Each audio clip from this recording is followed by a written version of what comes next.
Hello and welcome to China Chat, where we tackle the big subjects with the best guests. Today it's all about climate change. I'm Mark Llewellyn, and with me I have Derek Powell from Beijing Energy, renewables expert Anthony Coles, Professor Rock and Professor Harcourt. And I'll begin with you, Tim Harcourt. The climate economy is about to explode. True or false? Well, in Australia, we're certainly putting the green back in the green and gold. And in China, we know that renewables is a key factor in the 5-year plan. It's the key factor right at the top of Xi's agenda.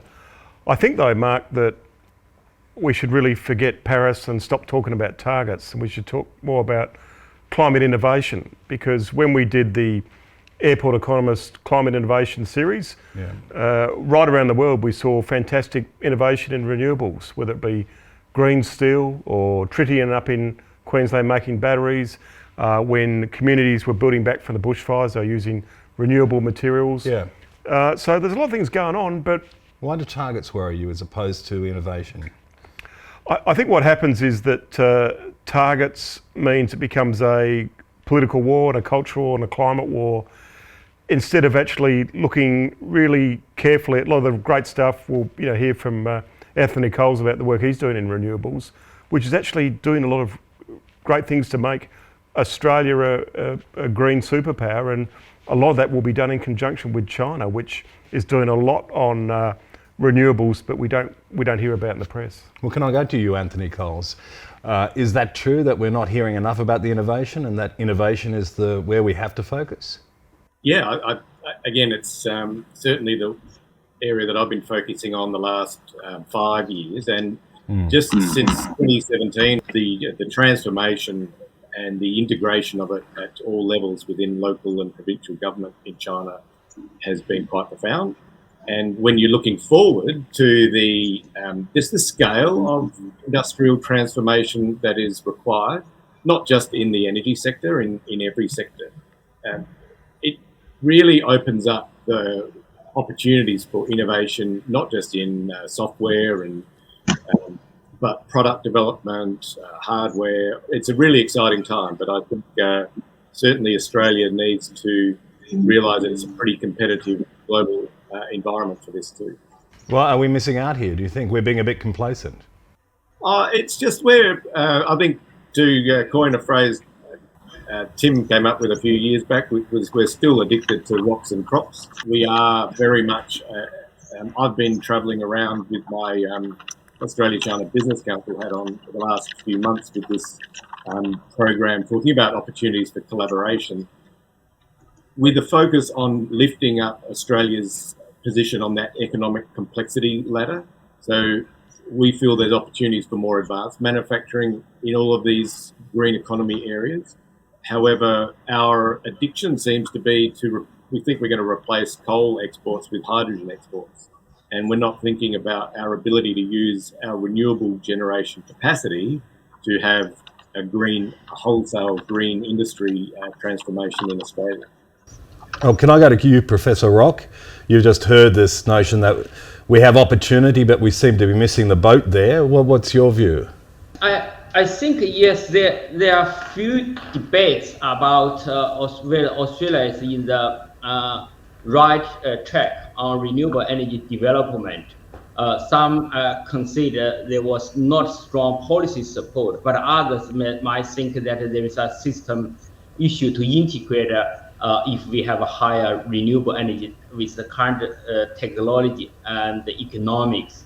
I think one of the good or bad things for the energy crisis is that because the energy crisis, we are experiencing the unprecedented higher price for fossil fuels, which give all the economics environment for renewable energy to exert its potential.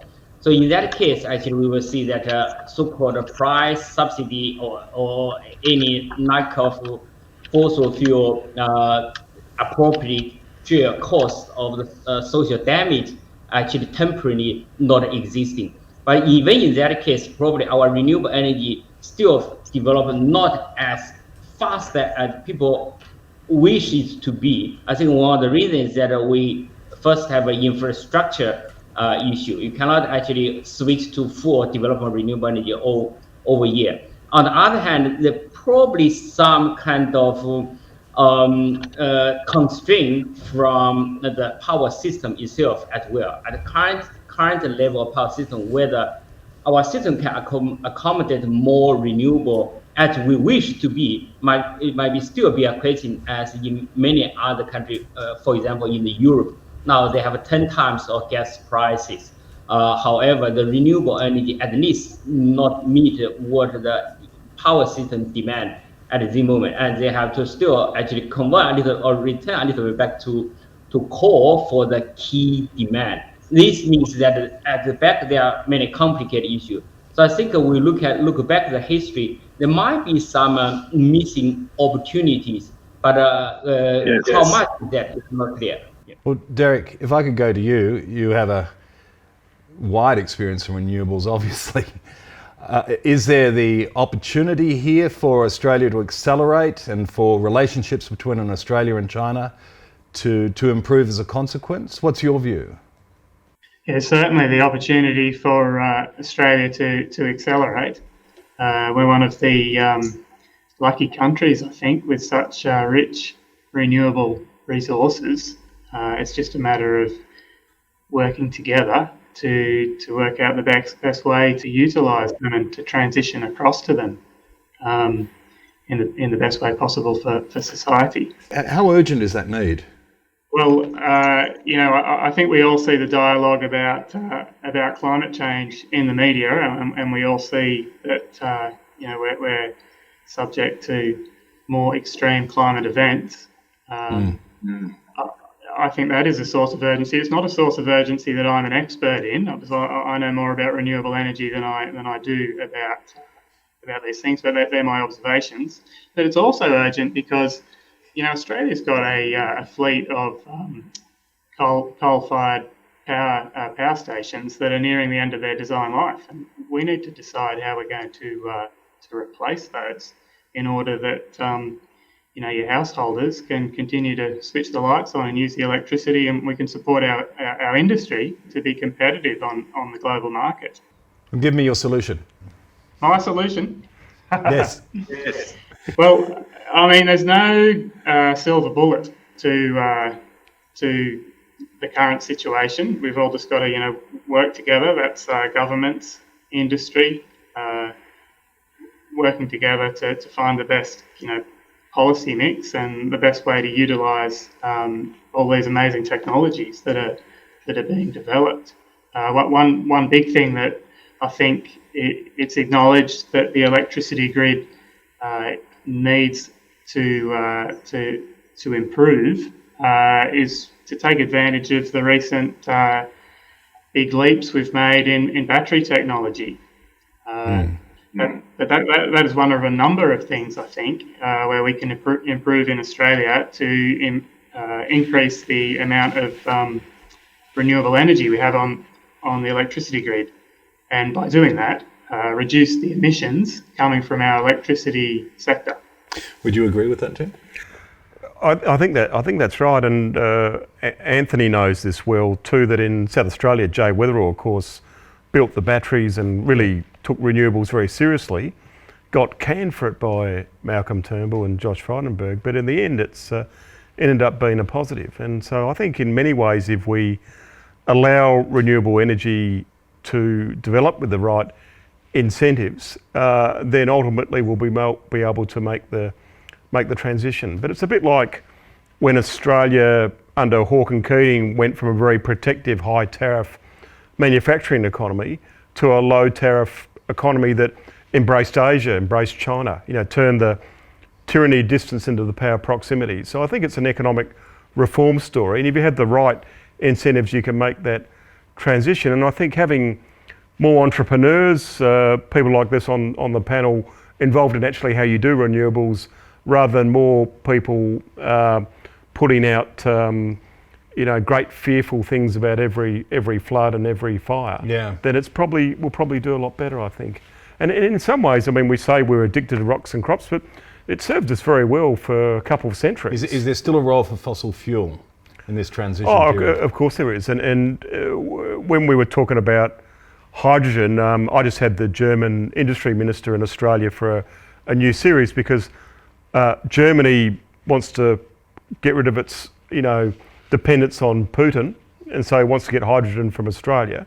So we're talking about, the excitement of hydrogen. We had a hydrogen conference in Adelaide, but it's going to take a long time. So there is going to be a mix of energy sources, for the time being, and I don't think that will slow down technology and innovation in renewables necessarily. Anthony, if I could go to you, you've just heard some of the more complicated international issues at play here, including the Ukraine and Putin and his role in the energy crisis in Europe. There's also been tension between Australia and China recently. So what I was wondering is whether there's an opportunity here for a collaboration, say between Australia and China, that could in fact help repair relationships. Well, definitely there's already been terrific collaboration with Chinese investment in some of those, coal mining. And obviously, I think if you ask the city of, Gladstone, they're pretty happy about China's gas demands at the moment. What's different is that at the same time as China has set certainly a target for peak carbon in 2030, so they know they're going to keep growing and they're going to keep having fossil fuel demands, but they're being realistic and saying, well, we know we have to do a lot of things behind that on the way to peak carbon 2030 if we are going to achieve the radical transformation required to be net zero by in their target 2060. And so when we talk about collaboration, even if you use the terms that industry use sometimes, that our coal is cleaner, well, that's great, but it's not sustainable, and it's not helping Australia's economic prosperity looking forward.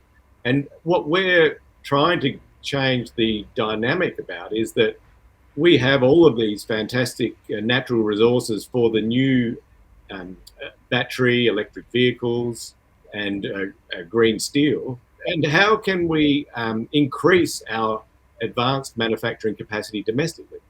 And if you wanted to build a battery fast, who would you think of calling? Just last month, a Chinese battery manufacturer that no one really has heard of has just committed to invest $2 billion in Detroit in Michigan to build batteries for GMH. And so they're the things that we should be doing here and having those conversations. We could have 10 times the number of PV manufacturers, battery assembly, even EV manufacturing. And we're missing that opportunity. Well, we're pretty comfortable with sticking things in boats and taking the clip at the gate. So that's really one of the things that Australia needs to work out. How last month as well, the Indonesian president announced that there's a country that has absolutely parallels with Australia with their reliance on coal as an export and coal as a fuel source. And they've just put their hand up to Elon Musk saying, build your next EV factory here, please. So there's 300 million customers we just lost if they get ahead of us. What's your response to that, Professor Rock? What do you think of that? Yeah, and I think in general, I agree with Anthony that there is a lot of opportunity in the clean energy field when we look at a relatively medium to long term. In the short term, however, I think in the fossil fuel sector, we still have a lot of opportunity. One apparently is the coal to natural gas switch in China. Even currently, it was a little bit halted due to the higher price of natural gas. But in the medium terms, or in the short to medium term, switch from coal to natural gas is a quick and economic possible way to reduce China's emission in a rapid way, particularly when we look at after 2030, after China's emission peaking, it has to reduce to zero in 30 years. It's very short, the shortest probably in the prehistory or any industrial economy. I think one way probably at the intermediate before hydrogen and other renewable really can provide a stable energy supplier at that time, quickly switch from coal to natural gas will be a good way to reduce the emissions along the way. And in that sense, Australia and China can work on that. And we also don't forget that there are third countries. We not just Australia and China. There are still other countries still rely on coal and fossil fuel for the energy supply, and the net zero emission commitment probably not that strong. Rather than rely on probably less cleaner fossil fuels, it could be actually the two countries work together to supply fossil fuel for some other country. For example, you supply Australia gas to South Asia, that could be help them reduce their emission footprint for power generation, and emission for them are not the top priority. So we have to face the reality. I think the key point that the two countries, when they talk about collaboration, they also air the boundary beyond their own pairs. There could be some other countries could be provide opportunity for the collaboration, even in the fossil fuel sector. Sounds like a more nuanced approach to a rather complicated issue. Speaking about that, Derek, you clearly have vast experience with wind farms. Where do they lead us in terms of net zero and the targets ahead? Well, I think if we're going to get to net zero in the electricity sector, one thing that we need a lot more of is a lot more wind farms. I think that all of the studies point towards that, and that's just not just in terms of the electricity sector, but also we've got sectors such as transport, which could be have their level of emissions intensity reduced by using things like batteries in electric vehicles and things, which then require even more energy production. With the issue of wind farms, in some areas there's been community and resistance, regardless of the impetus at the moment, the urgency. Some communities, resist. They have issues with the look, they have issues with concerns about wildlife, etc. Is it important to bring communities in on the process? Yeah, of course it is. As I said, we all need to move together as a society, and that's all stakeholders working together, and everybody in the industry has a responsibility to make sure that we educate people the importance, the purpose of these wind and solar farms and batteries. Also, there's been a lot of innovations to do with things like sharing the benefits out in the community, so that these rural communities that previously, were a long way away from our power stations, get some benefits from these facilities. So everybody knows that there is a benefit for all, not some. That's right. We have things like community funds where a certain amount of money from the wind farm gets set aside each year and gets put towards community programs that the community choose themselves, and can better the standard of living in those areas. And then the industry's also evolved to offer small amounts of compensation to people who live around these facilities. So the industry's really learning. It's over the last 10 or 15 years I've seen a lot of change in that space. You're watching China Chat, and no bigger issue at the moment than climate change. I think one of the paradoxes with China is that it's the world's biggest polluter, yet it is making vast efforts to bring in the renewables and make the transition. Where do you see China in that space at the moment? No, you're quite right. I mean, the success China's having in renewables is underrated. And if you consider relative consumption patterns, if China acted like the USA, the waste and so on would be 4.5 times what the Really? US is. When you think about it. But China does naturally have more sustainable practices. In what way? Food consumption. There's not as much waste. The whole beast is eaten and so on, and just in a lot of the urban design that they've been looking at for some time, because they've had an industrial revolution, so they've had to look at ways to reduce the carbon footprint. I heard an interesting stat that if China was as wasteful as Americans are in the way they live, you'd need 4 whole Earths. Yeah, another 4 planets. 4 planets to cope with their wastefulness. No, that's right. Because when people think about climate and carbon, they think about population, and here's China over 1 billion and India over 1 billion, but a lot of it's to do with consumption, as your data points out. What I find interesting about this debate is that we've gone through an economic model where Australia's predominantly provided the rocks and crops, the iron ore and the coal and the gas to China for China to be the world's manufacturer. In the future, if what we are hearing from the panel is that Australia will be a superpower of cheap energy, then ultimately we're going to have advanced manufacturing, food processing, metal processing here in Australia, because we'll have the energy with renewables. So for the most part, I think Australia will actually build a lot onshore rather than just ship things on boats over to China. It's going to take a massive mindset though, because Australia has been in that dig it up, sell it offshore. But they've developed technology and services with it. In a sense, Carly Farini, the head of Hewlett-Packard, came to Australia at the time of the Sydney Olympics and said, "You've got to close down all your mines and farms and sell software, like Singapore. And if you don't do that, the dollar will hit 30 cents by 2010. And of course, we had the biggest boom in our history. Yeah.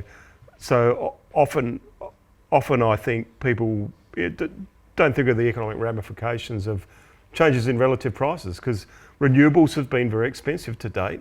If the price falls and we do have access to cheap energy, that has implications for our industry here, as it will in China domestically.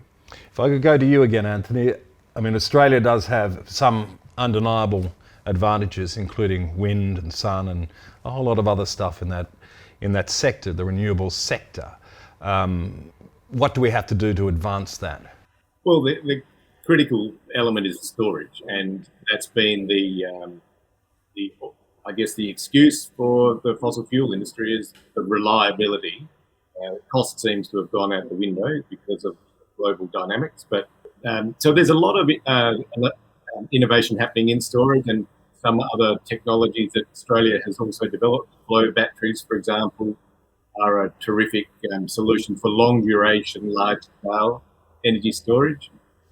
It's certainly a lot of the inquiries I get out of China for, who's doing what in vanadium and iron sort of flow batteries. So that's just on the energy side. But as Tim mentioned, there's huge opportunities for us to leverage what should be excess energy generation through our renewable. If we double down on our renewable capacity, then we could have an advantage with green production of other parts of the economy.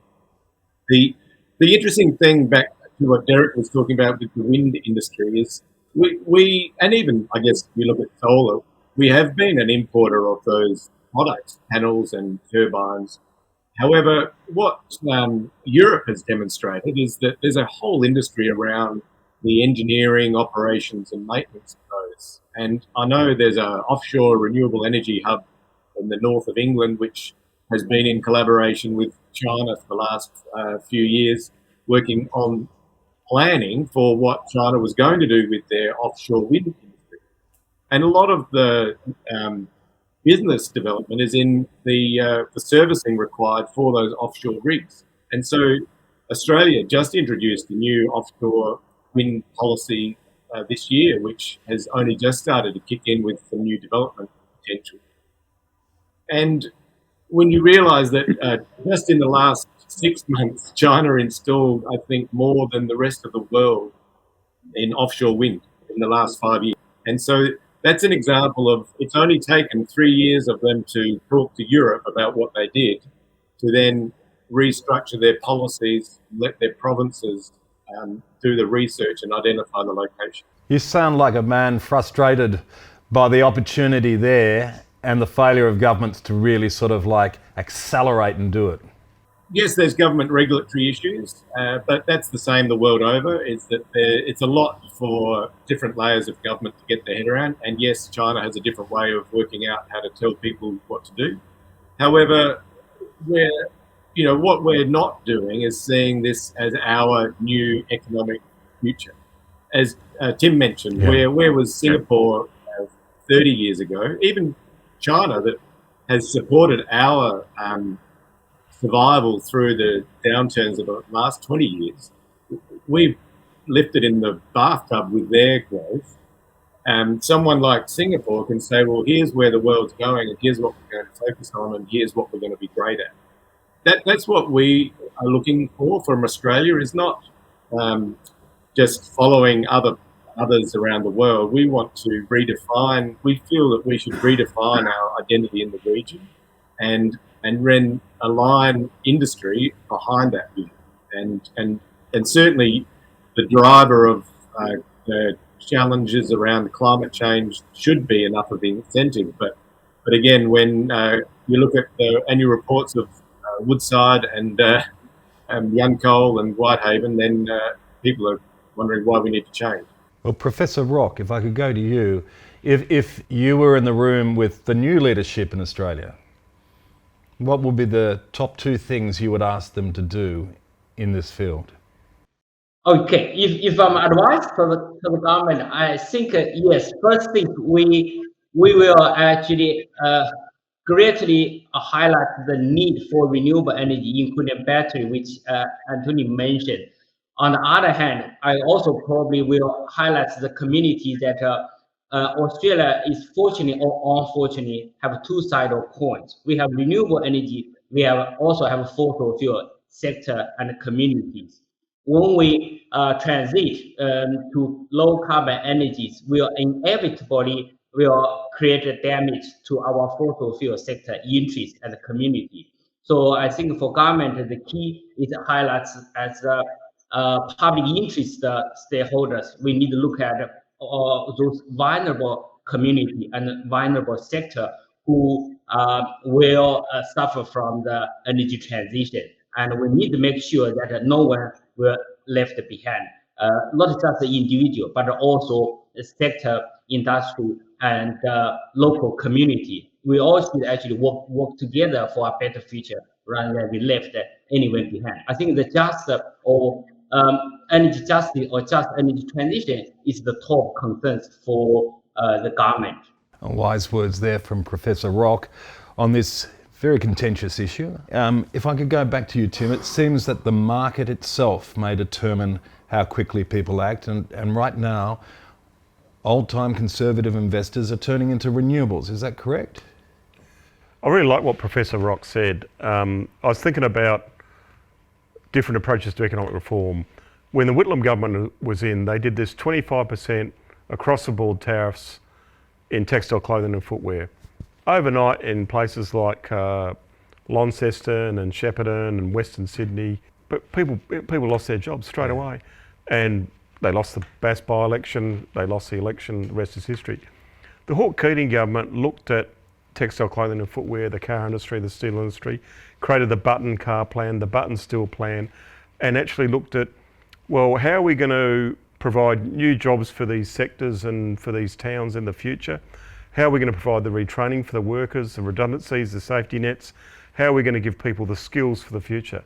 And that's how that's how we should think of the transition. And when people say, look, we've just got to close coal and close gas and close iron ore straight away and go straight to renewables, well, that's the same mistake they made with the Whitlam tariff changes in 75. But isn't there an urgency? Isn't there an urgency right now? In China, you've got rivers drying up, you've got lakes drying up, the effects of climate change are real and happening. Has it reached a point where you have to face this? You have to face these things as a rich country, not a poor country. Yes. If you commit economic suicide, then you won't be able to have any funds to take on the floods or the bushfires. And so I think around this panel today are actually showing where it can be done and showing how it is being done. And we probably need in the debate a little bit more of what are we doing in the renewable sector? What are we doing with green steel? What are we doing with hydrogen, ammonia, lithium, EVs, electric trucks, tritium batteries? I mean, I've been amazed in my own travels at the successes that I've seen in both China and Australia around the world. And so I actually think it's an exciting time, and we do have the technology and the innovation and the will to do it. We just need to almost psych ourselves up to be positive about it instead of being, spooked by all the climate change porn we see in the media. That's an interesting point. Derek, could I ask you, there is a kind of apocalyptic viewpoint that sometimes prevails in these arguments. Are you an optimistic or pessimistic man about the climate future? When you just look at the present, you think things aren't changing, but I think if you look where we were 15 years ago, we were in a very different spot. I think to pick up on something Professor Rock said, I think it's really important to think about the big picture here in this transition. How are we going to arrange for these people who work in the fossil fuel industry to be able to take advantage of the transition and be re-skilled and get into the renewable energy industry. We need that long-term view so we can move forward together. Do you think these net zero targets in Australia, around the world, are achievable? I certainly do. In the electricity sector, I think we could get very close to net zero, with existing technologies reasonably quickly.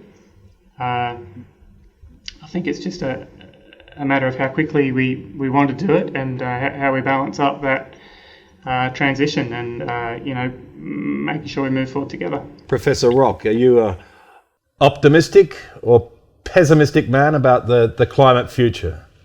I would say that if we work as a business as Europe, probably no. That's the reasons in the past federal elections, there were a lot of debate. Yes. As we can see from the past, after new government take the office, we only see the number have been changed, but there's no particular actions, either policy or technology level, has been changed. So in that sense, that unless we assume the past work are sufficient to lead to us to net zero, otherwise we know there will be gaps. But anyway, the federal government just took office for half years. They probably were more ambitious or different effort will be implemented. So I think whether we can achieve it depends on what effort the government will put, and more importantly, what efforts the public can accept and can support. That's also very important. It's actually a constraint, as we can see in 2019 federal elections. But I think we need, I think we probably mentioned that educated the public and people. That's very important. We need to form a consensus, say that we need to achieve net zero emissions, and then it's probably will likely be achieved. If the public are still in doubt or are not ready to afford or pay higher bills, probably unfortunately we will see some windy roads ahead. So slightly more optimistic than you were, with some hesitation about the road ahead. Yeah, I think at least that after the election, the public showed their strong support and demand for more ambitious climate actions. I think that consensus more or less is there, and the government actually was elected based on the commitment of 43 rather than 26% reduction by 2030. We probably hardly to look at what after 2030, but at least now the consensus there. But we have to be very careful because with the higher prices for fossil fuel, people probably gradually feel the pain for what they have desirable for. So there might be some pushback if the fossil fuel price or our energy bill are going too higher. There might be some difficulties in the future. We have to face or prepare for that challenges, and also prepare policy and other action planning to address that. Otherwise, if we let it go, probably we wouldn't see a very small. Anthony, I've asked it of everyone else. Are you an optimistic or pessimistic person about the climate future, the way ahead?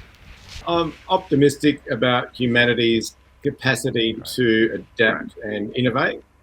I'm pessimistic about the pace of change and the drive for a new economic future around low carbon and zero carbon industry. So Australia, and Derek's been polite, I think, their organisation is one of those classic investments from a Chinese company in Australia that has been very patient and very committed to their engagement with community and government for their investments. But my observation, and I haven't spoken about this, but it's really slow.